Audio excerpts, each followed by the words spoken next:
Yes, good afternoon to everyone. Good afternoon to all. I think AI എന്ന് പറയുന്ന ഒരു session അതിന് related ആയിട്ടുള്ള ഒരു സെഷൻ കഴിഞ്ഞ ഉടനെ when we are starting a session on Edtech, I think it makes a lot of connection because എല്ലാവരും ഇപ്പോൾ സംസാരിക്കുന്ന ഒരു കാര്യം അല്ലെങ്കിൽ everybody is almost looking into how technology and how Edtech is going to play a role in the education sector. So I think we have the best people who can speak about Edtech and the future of Edtech today. So without wasting much time, I think we will start our discussion. And before I start, education പറ്റി പറയുന്ന സമയത്ത് ശരിക്കും നമ്മുടെ ഒരു ancient Gurukul സിസ്റ്റത്തിൽ നിന്ന് തുടങ്ങുകയാണെങ്കിൽ കുറച്ചും കൂടി ഒരു പേഴ്സണലൈസ്ഡ് ടീച്ചിങ് ആയിരുന്നു ഏൻഷ്യൻറ്റ് ഇന്ത്യ ഗുരുകുൽ സിസ്റ്റത്തിലുണ്ടായത്. അതിനുശേഷം if you look at the evolution of education during the medieval era, in Europe, education became little more formalized by having classrooms and there were universities formed. And I think slowly when we moved into the 20th century, education started to have a little more, the influence of technology in the education started to increase. I think audio visual aids, projectors, അങ്ങനത്തെ കുറേ കാര്യങ്ങൾ എഡ്യൂക്കേഷനിൽ use ചെയ്ത് തുടങ്ങി. Then 21st century talks about the educational technology, that is the Edtech. എന്ന് പറഞ്ഞാൽ 21st century talks about online, talks about you studying through an application, studying through online platforms. And I think നമ്മൾ online പ്ലാറ്റ്ഫോമിനെ പറ്റി സംസാരിക്കുമ്പോൾ അല്ലെങ്കിൽ educational ടെക്നോളജീനെ പറ്റി സംസാരിക്കുമ്പോൾ I think the first name that comes to our mind is Byju's. കാരണം ബൈജൂസ് എന്ന് പറയുന്ന ഒരു ആപ്ലിക്കേഷൻ കേരളത്തിൽ നിന്ന് വന്ന ഒരു ആപ്ലിക്കേഷനാണ് ശരിക്കും ഒരു ഓൺലൈൻ എഡ്യൂക്കേഷൻ അല്ലെങ്കിൽ ഒരു എഡ്ടെക് എന്ന് പറയുന്ന ഒരു കോൺസെപ്റ്റിനെ നമ്മളുടെ മുന്നിലേക്ക് എത്തിച്ചത്. And we are very happy to have the CEO of Byju's himself sitting here to discuss about Edtech. And I think you will not get a better perspective about Edtech than from the man himself, because he has traveled across the Edtech industry from his, he has already, we'll talk about the book that he has written, which has fascinated me a lot. And I was surprised to know Arjun was a faculty. He used to teach. Teaching in the പറയുന്ന field in the, then he moved on to the understanding about Byju's better, and he has traveled through the company, and his story goes beyond Byju's to upgrade, and now again he is back at Byju's, and I'm sure that there are some hard-hitting questions that he will wait when especially the topic is Byju's.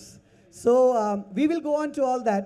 But before that, I just want to ask the first question to everyone in the panel. And first, let me give it to Arjun himself. What is the future of Edtech? That's the question I want to ask first. Thank you, Avinash. So it's an interesting question to be asked because few years ago we were saying that future of education is Edtech. Now we are asked the question, what is the future of Edtech? And the context is the reason for it, right? So if I look at Edtech largely, right, and if I split the word, the answer can come from the two perspectives. One is, what is the future of education in this country and the world? And what is the future of deployment of technology in education? So let me first tell you what I see as the deployment of tech in these spaces. So what we are seeing or observing is that the students have become very different in the way they are learning. We have been always talking about structured learning. I'm talking about mostly K-12 here. But in last few years, the students have adopted a very unstructured way of learning things. What I mean is, സാധാരണഗതിയിൽ ഒന്നും പഠിക്കില്ല, എക്സാമിൻ്റെ മുമ്പേ മാത്രമാണ് പഠിക്കുക. നേരത്തെ എക്സാമിന് മുന്നേ പഠിക്കുമ്പോൾ what did you do? You will go to your friend who knows things and they will explain to you. Now they go on YouTube and they see these videos which are made by so-called educational influencers who will just give a gist of what is to be learned to crack the examination tomorrow. So this is basically a very need-based education which is moving in. So what I feel is that with deployment of technology, it is this unstructured education which will get productized. I see AI doing it in a big way. It's already starting. What I expect is that an AI-based companion app for education will come for the kids, wherein the kids will go and ask them questions like, I have an examination tomorrow, can you tell me which are the 5 questions I should learn? And the next question will be, okay, give me the answers for these 5 questions so that I can get pass marks. No, that's the fact of it, because we all know, right? We have all been taught a lot in our school and only 10% comes in examination. We all know that that's what is important. This unstructured way of education, which was never possible to be productized, today it is possible to be productized with AI. So I see this as a big way of going in. I see that access, thanks to the internet and the devices, go to another level completely. Even the concept of attendance may be redefined tomorrow. Because why do you need to physically go to school? You can log in through your phone and listen to the lectures if the classrooms are smart classrooms. That's the direction I see. That's the direction I am seeing the world charting out. I'm also seeing that with, education in itself is getting redefined. People are asking questions, why should it be so inflexible? Why can't I learn while I earn? Why can't if I am someone who is already smart after my 12th standard and want to do a job, why can't I do a job and do part-time learning? Why am I asked to come to a campus and sit there from morning to evening? So what I'm saying is that the whole credit system itself will be forced to get recoiled completely. Why can't I take 20 courses which I like and then go to an online university and say that for these 20 courses you give me credit which I can convert it into a degree? And I'm not talking about, these are not my ideas. These are the ideas which the new education policy is also trying to implement. So I think we are already in the future, but this is the direction I see the future of education in. Arjun, I have a question for you. Sorry to take the mic from you. See, you just mentioned that the students will get an opportunity to ask questions and AI will give them exactly the kind of questions they need. Isn't that kind of destructive in terms of education, because they're getting spoon-fed and focusing on how much marks they need to score for exams and so on? Isn't that destructive? See, it is destructive because you have created an ecosystem where examination is everything and marks are everything. So what I expect is that over a period of time, when it becomes so unstructured, the students will say that I need to learn a vocational skill to be employed, which will become the end of it. So this is a transitionary process we are seeing in, but you're absolutely right. People will learn to crack the examination. That is the fact of it, right? We have all done it and that is what it is. I think that's a wonderful take. It's like I can just visualize that what you said. The previous day, students are typing what questions to ask. I think that's going to be a very something which I think every student is now getting attracted to, also waiting for such an opportunity. Now coming to Orwell, I think you have been into the commerce industry from 2011, and you have been propagating commerce to be one of the most important sectors where a student need to pursue. So, the question is, commerce professional courses in the like, because you are in that industry, I'm focusing on that aspect. Commerce professional courses in the chartered accountancy courses. But we are very structured course. That's a properly structured course. That's offline in the model. It was something that everybody pursued. Now, how do you see the future of Edtech? Merging to commerce, and how is commerce courses going to play a role in Edtech? And how do you think, Lakshya can also play a part on it?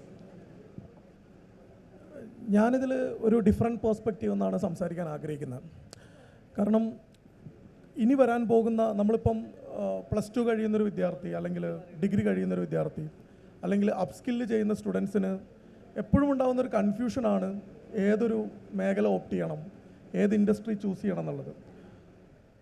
ഇനി നമ്മൾ future നോക്കുകയാണെന്നുണ്ടെങ്കിൽ commerce ഒരു growing ഇൻഡസ്ട്രിയാണ്.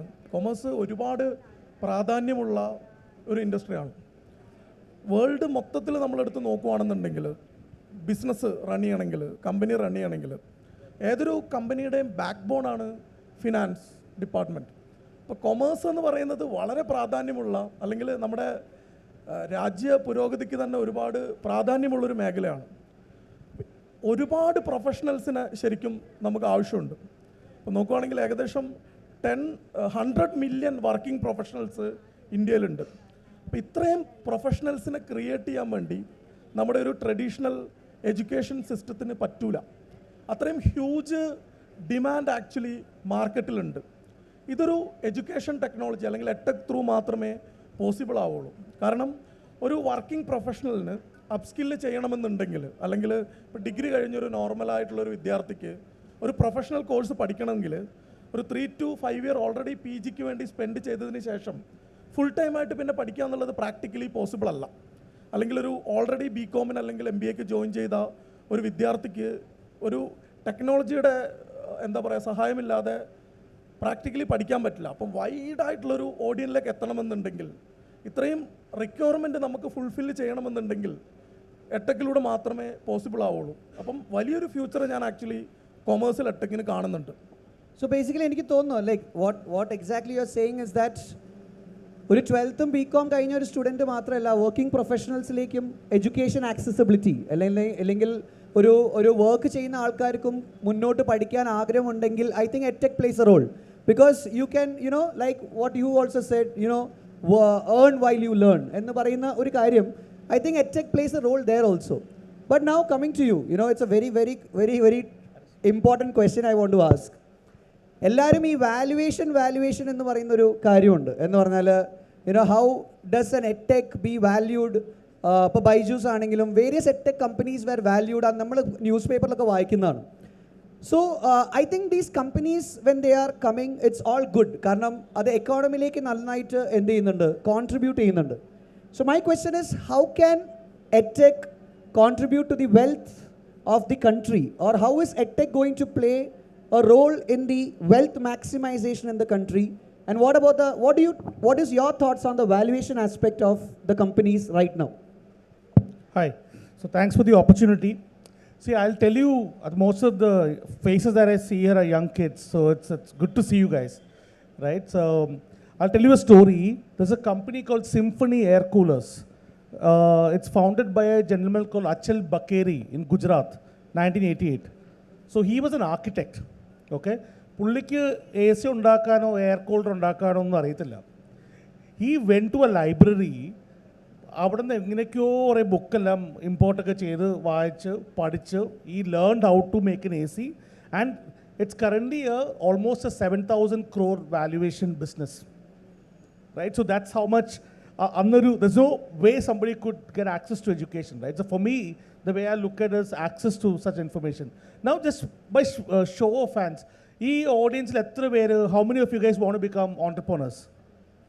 Can you raise your hands? How many? 1, 2, 3, 4. Okay. How many of you guys want to become successful professionals? Almost all of them. Great. No, I think it's good. It's a very good combination, because രണ്ട് ട്രെൻഡാണ്. ഒന്ന്, ഇന്ത്യയിൽ ഇപ്പം I publish something called the richest people in India list. That's what I do. If you look at the India rich list, almost 65% of the rich list are above age 60 and above. 60 വയസ്സിന് മുകളിലാണ്. Which means there will be a huge intergenerational wealth transfer, which means a lot of professionals are going to be super wealth creators in addition to entrepreneurs.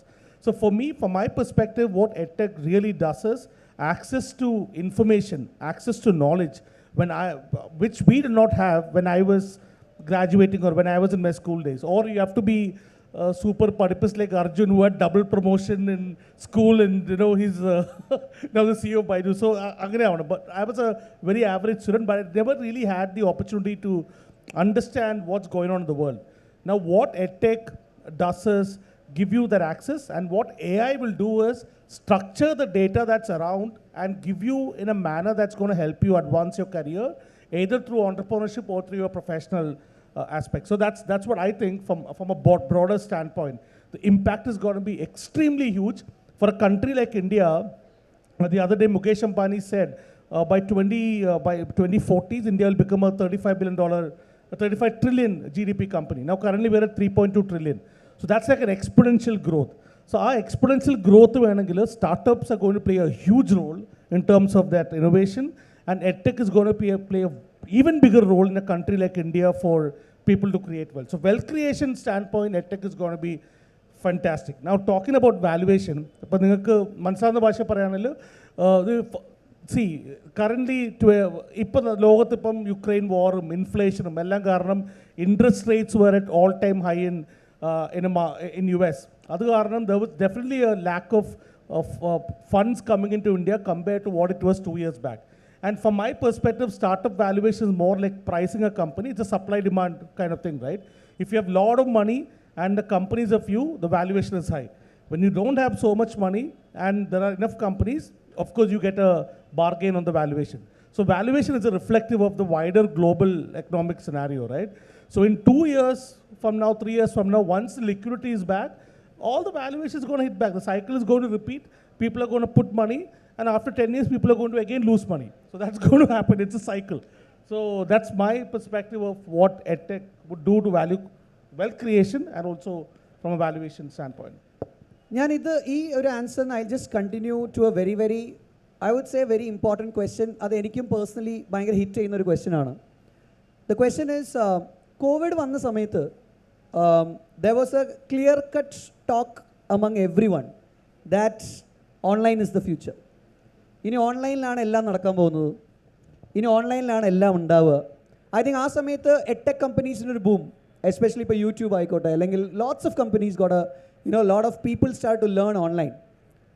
But suddenly covid കഴിഞ്ഞു എന്ന് പറഞ്ഞാൽ കോവിഡിൻ്റെ ഒരു impact കുറച്ച് കുറഞ്ഞു.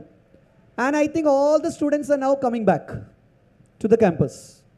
ഇപ്പോൾ നമ്മൾ നോക്കുകയാണെങ്കിൽ തിരിച്ച് ക്യാമ്പസിലേക്ക് ആൾക്കാർ വന്നു തുടങ്ങി.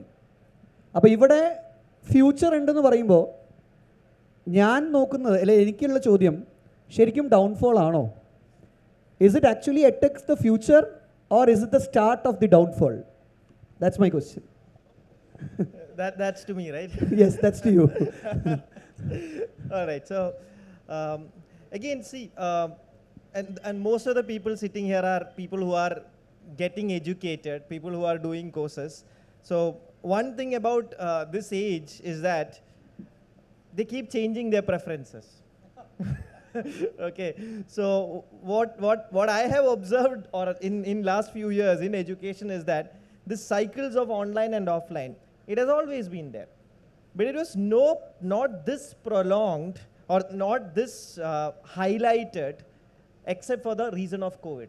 COVID forced a lot of people to force them into online, experienced online. Some of them proved it, stayed there. A lot of them said that, okay, this is not something for me, went back to offline. But it's just a matter of time. Offline will also be bored. Okay, they'll say that there's no flexibility in it. I want more flexibility. That's what life is, right? So at that point, yes, we all thought that this is the future of it, right? I keep comparing it with the dot-com boom just before the Y2K or the early 2000 times, right? When everyone thought that everything human beings do in commerce will go online, whether it be e-commerce or grooming of pets, everything, right? And that's why the valuation was stratoscopic at that point. Correct. It's a very similar kind of a situation. And when a similar kind of a situation comes in, as rightly said, right, with excess of money being pumped into it, the investors will look at betting in the future. And betting is always about a lot of money, obscene multiplier. That's what happened. Now that era is over, money is expensive, so everything is back to normal. What I expect is that at least during this COVID time, EdTech or online education got an opportunity to prove that this is something which will work. Okay. This is something which can give outcome. Okay. And very specific use cases have emerged, like the use case of working professionals. I am a working professional. In India, most of the people start working after their bachelor degree or after a professional course, right? And they get paid well. But the problem is, there is this desire that I need to do a master's also, which they are not able to do because they have to take a break from their career. Online suddenly offers that opportunity. So there is clear use cases coming out where online education trumps over offline. Okay. There are clear use cases coming in where offline education trumps over online. There are students who need to be forced into a discipline. You can't expect them to open an app and learn themselves. That's only 10% of the students, right? So the way, if I look at the consumer behavior and the product, is that I am seeing a hybrid approach emerging, and that hybrid approach will continue. It's like the way we talk about e-commerce today, right? Just because Amazon and Flipkart is so big, your retail stores did not stop. So that's what will happen, okay? And hence I definitely don't think it is the demise of EdTech. I think that it went to a point which it was not supposed to go. Okay. And hence it has come to a stability today. Okay, the example is you need 9 months to make a baby. Okay, and education takes time to establish. So it will take time, but it is on that track.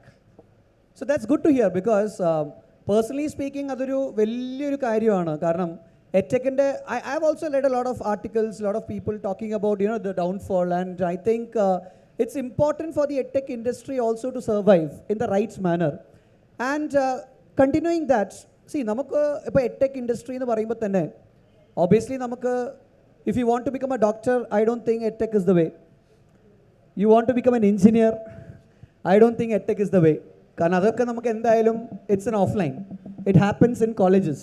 It happens in... I disagree there. EdTech is not just online also, right?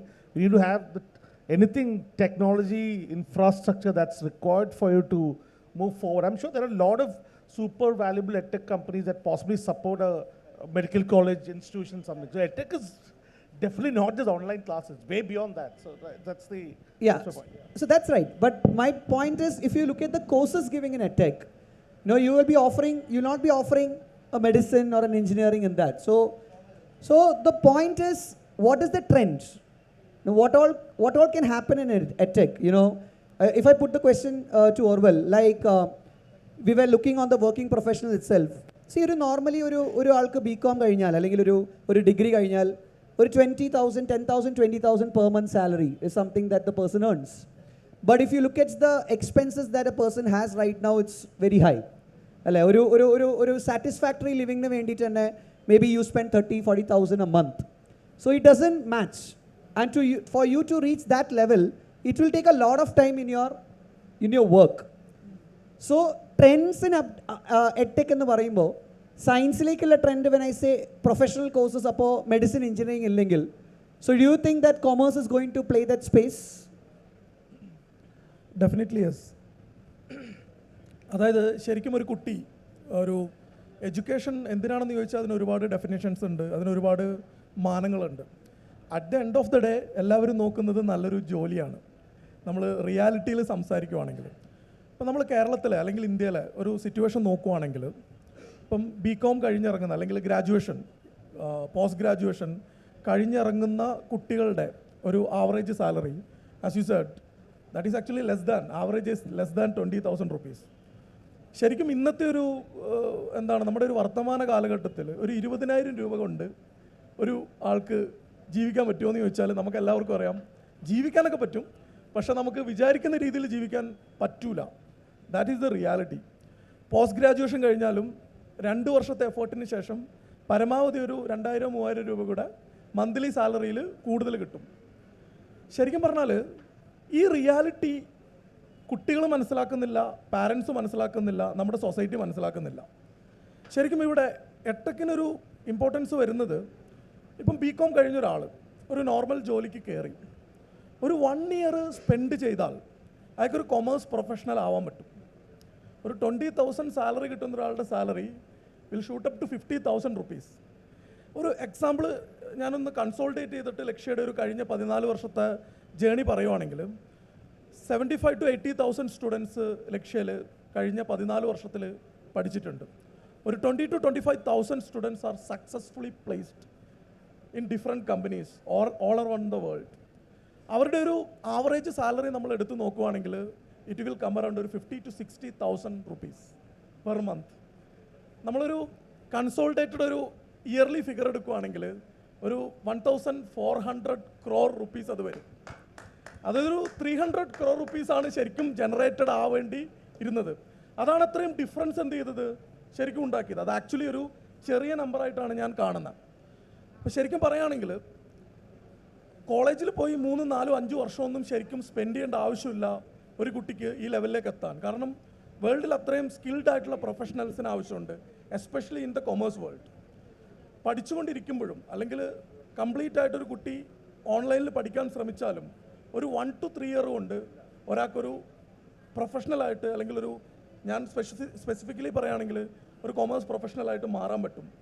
ശരിക്കും edtech will play a huge role in it. So that's a huge number. കാരണം നമ്മൾ സംസാരിക്കുന്ന numbers is huge and I think that's something that we are looking forward also. Like edtech എങ്ങനെ ആ role play ചെയ്യും. പക്ഷെ അങ്ങനെ play ചെയ്യുമ്പോൾ വീണ്ടും എനിക്കൊരു വലിയൊരു ചോദ്യം ഉള്ളത്, ബൈജൂസിൻ്റെ എക്സാമ്പിൾ ഞാൻ വീണ്ടും എടുക്കുന്നത്, but the question is to you. Now not to him.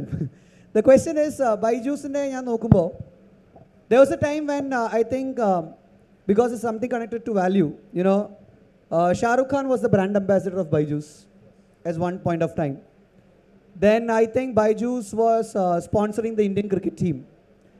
Byju's India എന്നായിരുന്നു ജേഴ്സിയിൽ ഉണ്ടായത്. പിന്നെ എനിക്കൊന്ന്, we have one more example, Orwell, Lakshya. Mohanlal is the brand ambassador of Lakshya right now. My question is, online ഇത്രയും ആൾക്കാർ accessible ആണെങ്കിൽ, അല്ലെങ്കിൽ online education ആൾക്കാർ എടുക്കുന്നുണ്ടെങ്കിൽ, വൈ ഷാറുഖ് ഖാൻ, വൈ മോഹൻലാൽ? ഞാൻ ചോദിക്കുന്നത്, ഇത് വെൽത്ത് ക്രിയേഷൻ്റെ ഭാഗമായി അല്ലെങ്കിൽ ഒരു വാല്യൂ ക്രിയേഷൻ്റെ ഭാഗമായി ഇത്രയും ഇൻഫ്ലുവൻഷ്യൽ ആയിട്ടുള്ള ആൾക്കാർ ബ്രാൻഡ് അംബാസിഡേഴ്സ് ആയിട്ട് ഒരു എഡ്ടെക് കമ്പനിക്ക് വേണോ? ലയണൽ മെസ്സി, അത് ഞാൻ മറന്നു, Lionel Messi during the World Cup, Byju's, അതുകൊണ്ട്. അപ്പോൾ ഇത്രയും influential, that is top most ആൾക്കാർ. നമ്മൾ when we talk about Shahrukh Khan, the person, Mohanlal, the person. The question is, why are edtech companies looking into these faces to promote edtech or promote online education in the country?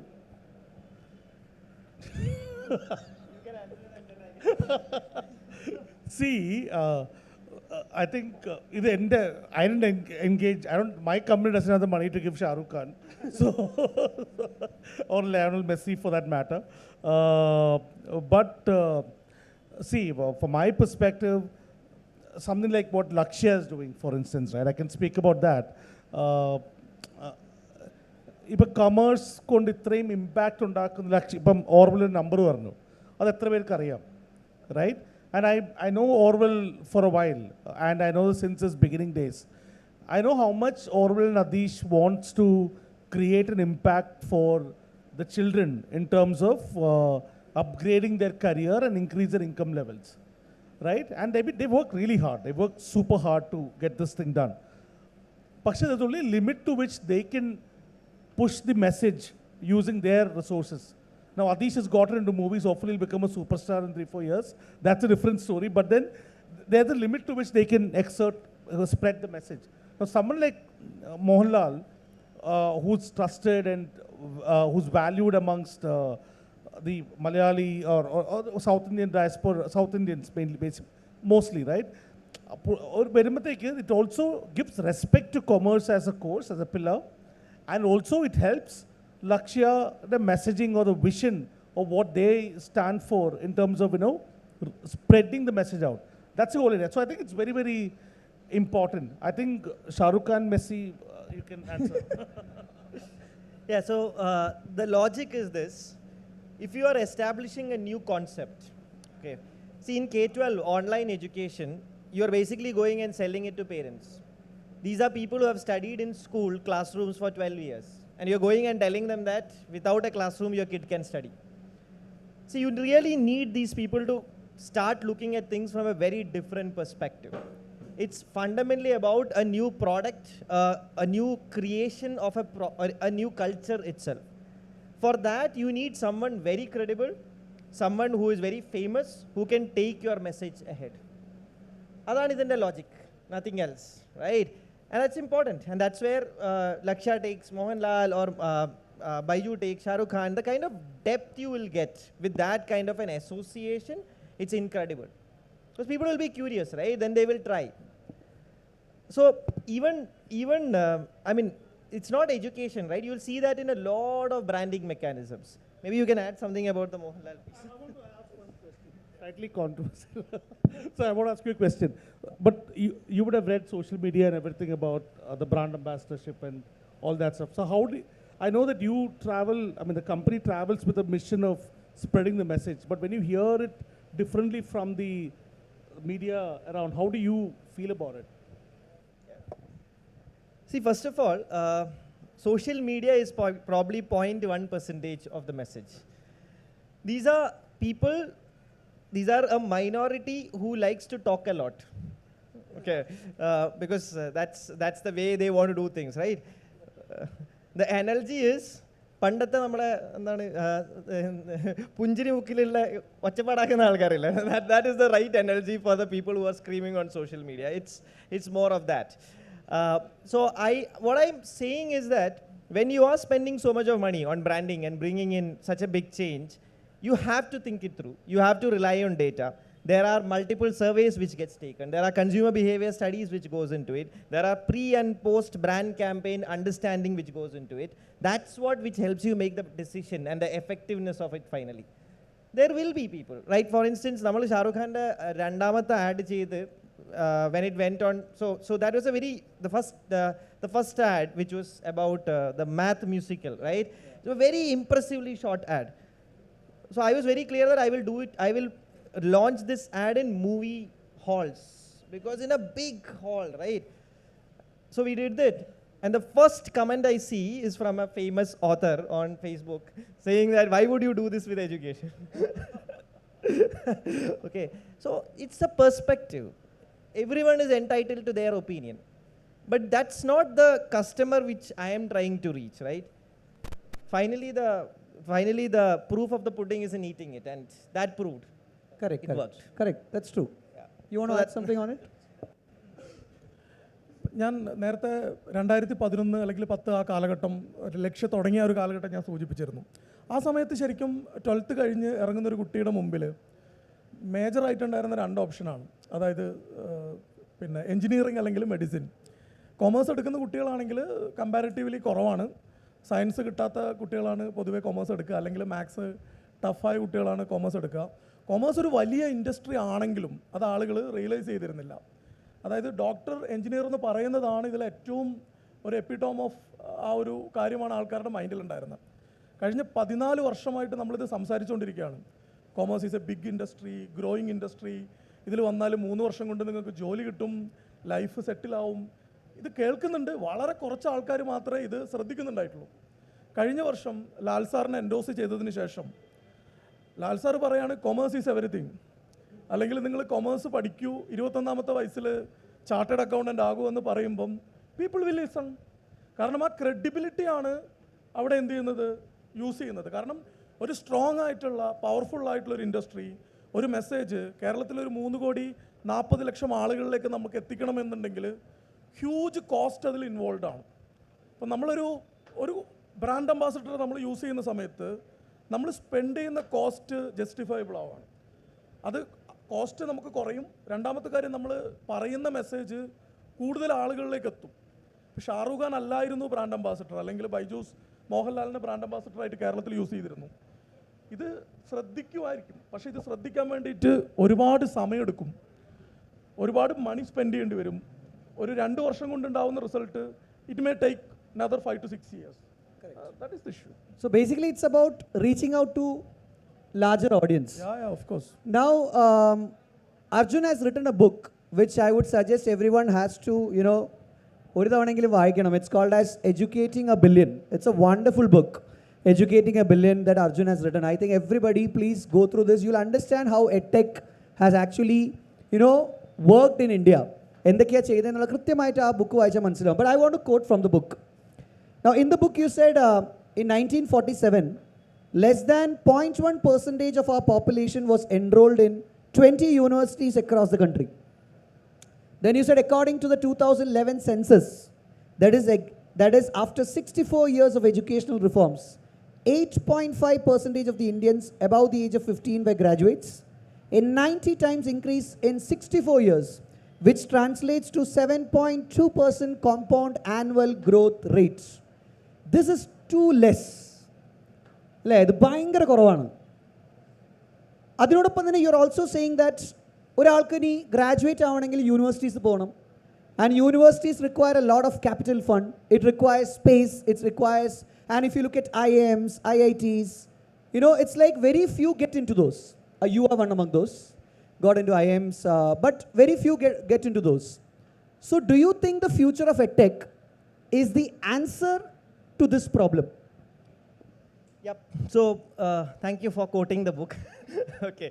So I think that the future of an economy, of a nation, depends on how educated the workforce is.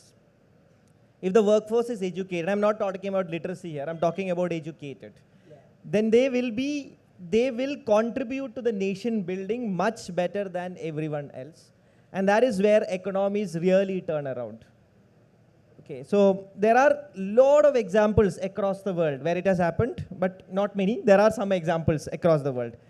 So I sincerely believe that India's turnaround is hinged on educating its billion, right? And to do education, I don't think our physical infrastructure currently allows us that kind of a bandwidth. We don't have that kind of institution, neither do we have capital to create so many institutions. Namada capital is to be deployed in a lot of other important things, right? It's important. We don't have roads, we don't have things. This is not for building universities. So then the question is, how do we then educate this workforce? It's all about going back to the basics and asking the questions, do you really need buildings to educate students? Or is it about knowledge? So the way we have always seen as the problems in education, or where at least my career I moved into education, I feel that the problems in our education system is one, access. There aren't, I mean, every student in this country don't have access to the best education institution. Two, affordability. Even if they have access, they cannot afford it. Large part of our country is poor, let's accept it. And third, if they have access and affordability also, the quality of teachers and the quality of education in this institution is not good. The fundamental thing is very simple. There are only so many good teachers who will passionately teach. And there are only so many students who can be taught. That's why I sincerely believe that the solution to this problem is through internet. The solutions to this problem is through online. So when the new education policy was built, good part this government did was they also took a lot of feedback from across the industry. So we gave detailed feedback on why the online education should be given the foundational approval or formal approval of creating degrees like this, but with very, very strong exit mechanism. See, if you look at our country, right, our educational institutions are not exit control, it's entry controlled. You are very smart, that is why you crack a JEE examination or a NEET examination or a CA examination and you get into the premium part of it. Passing that is not a big deal. Once you get in there, passing that is not a big deal at all. So, adonde, what I believe is that it's a problem of lack of resources, it's a problem of infrastructure, and hence we have to completely rethink the problem from a different direction. That is, why do you need this infrastructure? The infrastructure should be of the knowledge infrastructure or the technological infrastructure more than anything else.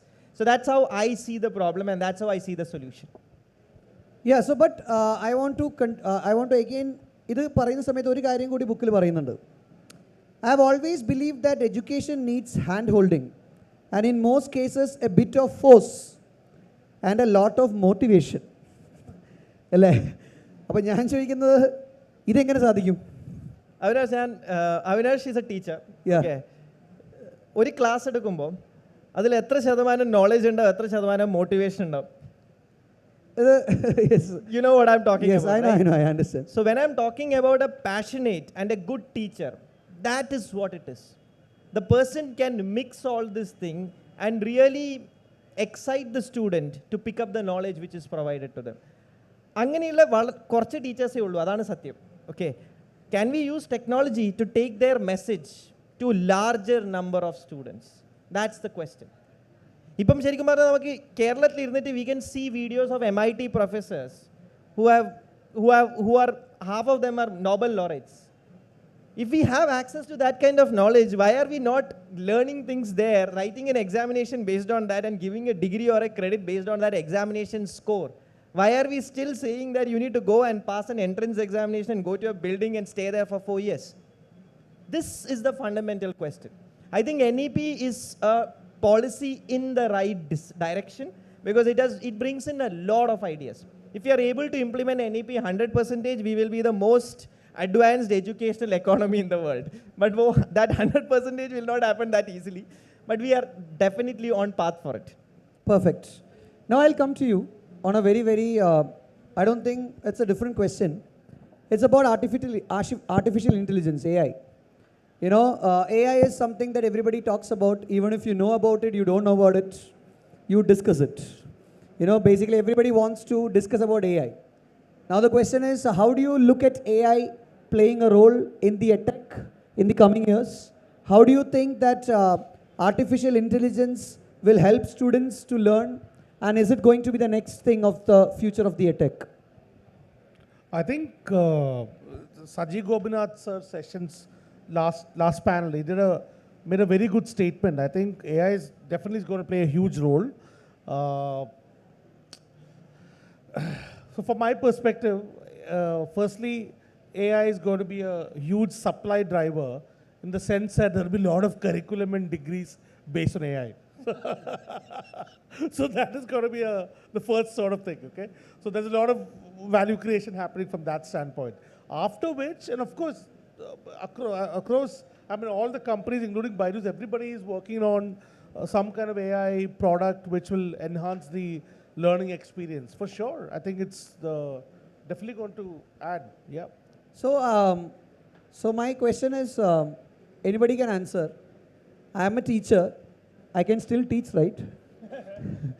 Will AI replace? We should ask your students. You know, no, if AI coming into picture, is my job at stake? I'll probably answer it. I don't want to quote any names, Avinash. So there was this very popular YouTube teacher, right, who was associated with an edtech company. And typically what happens is when you become very popular, you would want to move to another edtech company because they will pay you a lot more money, or you would want to become an entrepreneur. So when this teacher tried to move out, the edtech company told that you can't move out because you have an agreement with us. And we will now create an AI avatar of yours because we have captured the exact way you have taken class. Where do you tell the joke? How do you move your hand? When do you close your eyes? When you blink? You understand, right? How do you stand? When do you get excited? When do you dance? These days, educators also dance on YouTube, yes, right? yes, when you scream, when you cry. So I can easily create an AI object of yours. Yes, and anyway, you are using our content to teach. We will ingest that content into the AI object, and the object will teach. I'm pretty sure that that object will, I mean, the AI will not even be tired. So I will have more hours. You're giving ideas to Orwell. So it is a possibility. But you know what the problem is? The problem is that it's impossible because a good teacher keeps evolving, keeps learning, right? So nothing in this world is stagnant. Only thing you need to do is embrace the change. Then nobody can replace you. Perfect. So I think that's embrace the change. You know, that's where the talk is all about. You know, I think embracing the change in edtech, embracing the change in education, looking at the new trends, you know, looking at new industries. I think it's something that we are all looking into. And at the same time, I think it's important that we take questions from the audience also, because you would also want to ask a lot of things to the panel here. So I would now pass on the opportunity for the audience to ask any questions that you have. You know, you have the persons who could give you the possible answers for your doubts. So please, anybody from the audience? Yes, we have. Can I communicate in Malayalam? Yes, please. ഇവിടെ ഇപ്പോൾ ഈ പിന്നെ online എഡ്യൂക്കേഷൻ്റെ ഭാവിയാണല്ലോ ചർച്ച ചെയ്തത്. അപ്പോൾ അതിന് നല്ല ഭാവി ഉണ്ടെന്നാണ് മോസ്റ്റ്ലി പറഞ്ഞത്.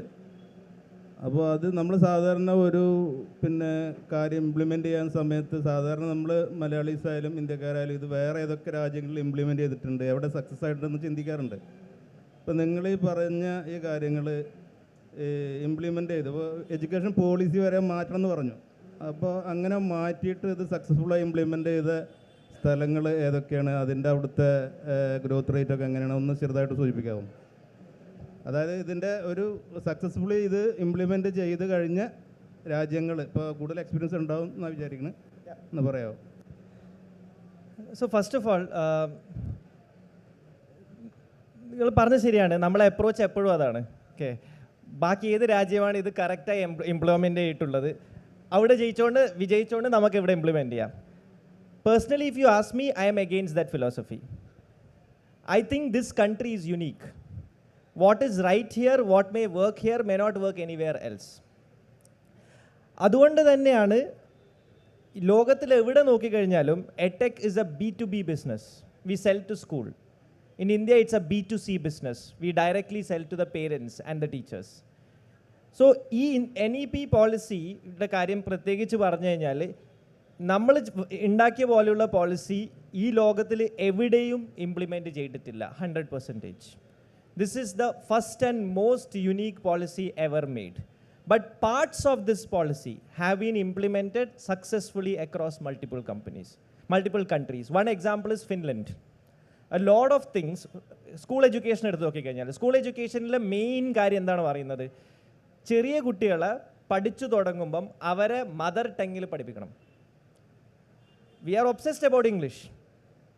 ബട്ട് ഒരു കുട്ടി സൗത്ത് ഇന്ത്യയിലത്തെ ഒരു കുട്ടിയാണെങ്കിലും നോർത്ത് ഇന്ത്യയിലത്തെ ഒരു കുട്ടിയാണെങ്കിൽ ആ കുട്ടി വീട്ടിൽ അവരെ മദർ ടങ്ങിലാണ് സംസാരിക്കുന്നത്. You are imposing A new language which is delaying his processing time to learn new things. So one of the most important thing is that ഈ പോളിസീസ് ആണ് വർഷങ്ങളായിട്ട് യൂറോപ്യൻ കൺട്രീസ് ഫോളോ ചെയ്തുകൊണ്ടിരിക്കുന്നത്. If you come to university thing, the biggest, in my view, the biggest revolutionary policy is credits transfer and credit enrolling. അതായത് നമ്മളൊരു university പോയി പഠിച്ചു തുടങ്ങുമ്പം നമ്മളോട് പറയും, ഈ വർഷം നിങ്ങൾ 20 പേപ്പർ എടുക്കാം, ഈ 20 പേപ്പറിൽ നിങ്ങൾക്ക് 3 ക്രെഡിറ്റ് വീതം കിട്ടും, ഈ 3 ക്രെഡിറ്റിൽ 60 ക്രെഡിറ്റ് എടുത്തു കഴിഞ്ഞാലാണ് നിങ്ങൾ പാസ്സാവുക, ഇങ്ങനെ പറയും. ആ complete is unrolled. What you are saying is that if you are learning let's a solid state devices in electronics, പറയുന്നത് എന്താ വെച്ചാൽ സോളിഡ് സ്റ്റേറ്റ് ഇൻ ഇലക്ട്രോണിക്സിൻ്റെ സിലബസ് ഈ ലോകത്തിൽ എവിടെ വേണമെങ്കിലും ഓൺലൈനായിട്ട് നിങ്ങൾക്ക് എടുക്കാം. As long as that syllabus is matching with the syllabus we are giving there, that credit you get from that university can be given to a central digital university and converted in to your degree. ഇതാണ് ഈ final idea. ഇത് ഒരു 80% implement ചെയ്തിട്ടുള്ളത് ഈ ലോകത്തിൽ Finland മാത്രമാണ്. Okay, നമ്മളും കുറച്ച് ലെവലിലൊക്കെ ഓപ്പൺ യൂണിവേഴ്സിറ്റിയിലൊക്കെ ഇംപ്ലിമെൻ്റ് ചെയ്തിട്ടുണ്ട്. But this is the big thing. Now I don't expect this to happen quickly. I think it will happen in an incremental manner because we are talking about changing too many things. Culturally, ഇത്രയും വലിയൊരു shift ആൾക്കാർക്ക് എടുക്കാൻ പറ്റില്ല. But over A period of time എല്ലാവരും recognise ചെയ്യും ഇത് ചില ആൾക്കാർക്ക് വർക്ക് ചെയ്യും, ചില ആൾക്കാർക്ക് വർക്ക് ചെയ്യത്തില്ല. So then it moves in that direction. I hope I answered the question. Thank you. Next question. Yeah, hi. So I'm a fellow educator myself. So my question is directed towards like when you do subjects like history or literature for that matter, English or for that matter, like when we go to Edtech, my perspective is ICT, for that matter, ICT and NEP is very supportive. But one of my thought is it's mainstreaming a lot of knowledge that is available. Where are we going to the knowledge that is at the grassroots level? A lot of, like, I work in areas of tribal education and stuff. So there is a lot of knowledge and awareness that exists there and history that exists there. And I don't find information and knowledge coming into the mainstream access. So that way, when we spoke about the indecisiveness of this generation, I think that is also might be a result of this overload of information that is easily accessible through EdTech.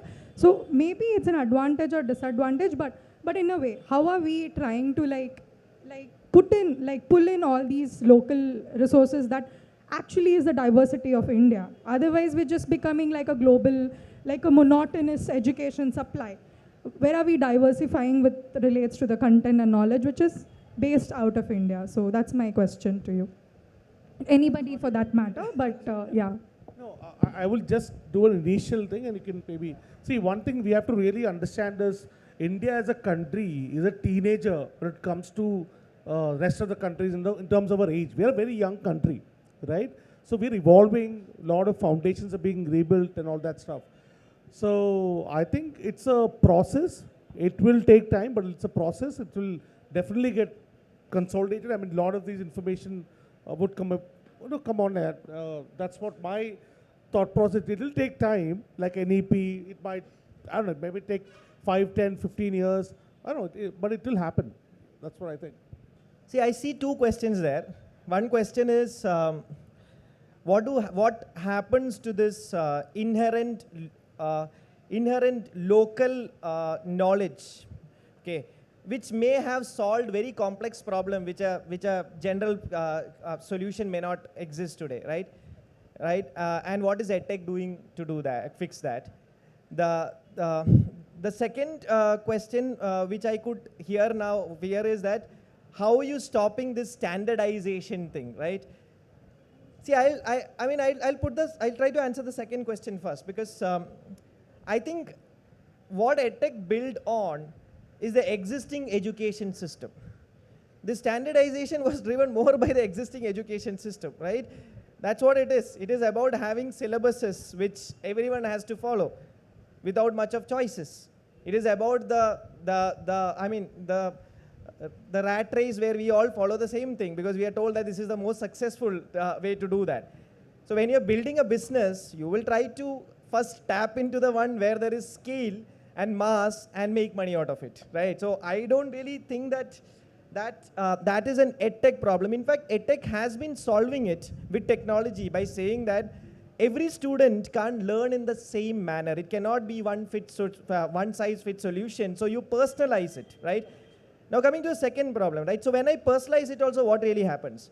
What I'm personalizing is that I have this standard content which teaches standard topics, but I have broken down that content into multiple videos, right? And depending on a student's capability level, I will make him watch 3 videos for the same topics or 1 video, so that their knowledge level comes in at the pace they want to come in, right? So I am solving it one level through technology, but I totally agree that there has to be one more dimension of solution wherein the consumer is also able to create content which can be then embedded into the entire thing. And I think that these solutions will come automatically. Market will drive it, right? I mean, I don't know how many people remember the times when we only have DD, Doordarshan, okay? Did we know how many languages existed in this country at that time? With liberalization, how many channels are there in even the niche language, right? The thumb rule is that if I can find a language which is spoken by 1 million people, I can have a news channel in it. And there are so many of them. So I think the solution you're talking about will emerge with more and more entrepreneurs coming in and trying to solve it for their local areas. Okay, I mean, I accept that, but still I feel like, I mean, I'm also trying to have a conversation with you because as much as I've learned through education technology, I feel the standardization that we talked about, that is the one element where human resource can cater to it. No matter how much you advance technologically, there are stories, there are mediums which come through, and yeah, so correct. yeah. Possible. A manual element can definitely help, yes. Yes. Thank you so much for the question. Next one. എൻ്റെ question അർജുനോടാണ്. നമ്മൾ suppose you are starting a new company, edtech company. Hello, കേൾക്കല്ലേ? ഒരു പുതിയ startup തുടങ്ങുകയാണ്. അത് തുടങ്ങുമ്പോൾ എന്തായിരിക്കും അർജുൻ്റെ strategy, step by step process എങ്ങനെയായിരിക്കും? To start the startup, is it? Yeah. Okay. I think you are the better person to answer it, but I'll try to do that. See, I am someone who thinks that if I don't have an idea which solves a problem for the consumer, then there is no business in it. So I am constantly on a lookout for such solutions. Then what I do is, then I become a little analytical. Then I try to mathematically put what is the market size which will pay for this solution. Okay. And then I start with a business plan. This is how I generally go about it, because that's how I think about things. Yeah. See, so I'll just add my perspective. So I have my own startup and I also invest into startups. So one is, of course, when I invest, I look at two things. How big is the market and are the founders capable of going after a significant portion of the market? Those are two things I look at. പക്ഷേ എൻ്റെ company നടത്തുമ്പോൾ what I look at is, what I've really understood is, I was talking to this entrepreneur called Divyang Turakia. He sold his company for about 8,000 crores at the age of 35, 36. I told him, dude, ഞാനൊരു company തുടങ്ങാം, കമ്പനിയുടെ business പ്ലാനൊക്കെ ഉണ്ടാക്കുക എന്നൊക്കെ പറഞ്ഞു. അപ്പോൾ then he gave me an advice, Anas, don't focus on business plan because you're never going to follow that. So you really start making a milestone by milestone initially, then start hitting those milestones. If you're going to track a business plan, put a financial model, see year on year how much you're going to hit, you may not really, you'll not be satisfied in most instances. So I really think from a perspective, you find a good co-founder, look for a great idea with good market like what Arjun said, then attack. That's the only thing. Go out and execute. Yeah, that's very important point. The lot of dreamers in the world, dreams in oru velayilla, you have to execute. Yeah, so that's very, very important. Yeah, my questions to Arjun. First of all, I'm a big fan of your book, Educating a Billion. So my question is, currently, if you observe in India, physics wala is going to make a boom. So whenever the technology is advancing and everything is happening, but still there is an importance for the faculties or the face of the company. So how you take the comparison, like, or how you keep the balance between the influence of a teacher and the influence of a technology, and how we can balance it? So first of all, I don't think there is a trade-off. Edtech, if you ask me, what it has done is take the best teachers, what the examples you are talking about, to larger number of people, right? If there was not this technology, there was no YouTube, all these people you're talking about would not have even got discovered, right? So that is the enabler we are talking about. None of the education companies can become successful today without having great teachers. But the way you should see is that I am going to take these teachers, and a teacher who could have earlier inspired and impacted 1,000 students will now be able to impact 10 million students. And that's what the difference is. So that's what it is. That's an enabler, right? It's just the same thing, right? In e-commerce, a small, probably, or let me take the example of Paragon. If there was no food bloggers and online trip advisors, things of it, do you think that it would have been, it would have got the award of one of the best restaurants in the world? So this is what internet is changing. It's just implementation of the same concept in education and teaching. So I think we are up with the time. So thank you so much for everyone, and I think thank you for the audience. And I think it's important that Edtech stays relevant to the education industry, because I think there is a future for Edtech. Thank you so much.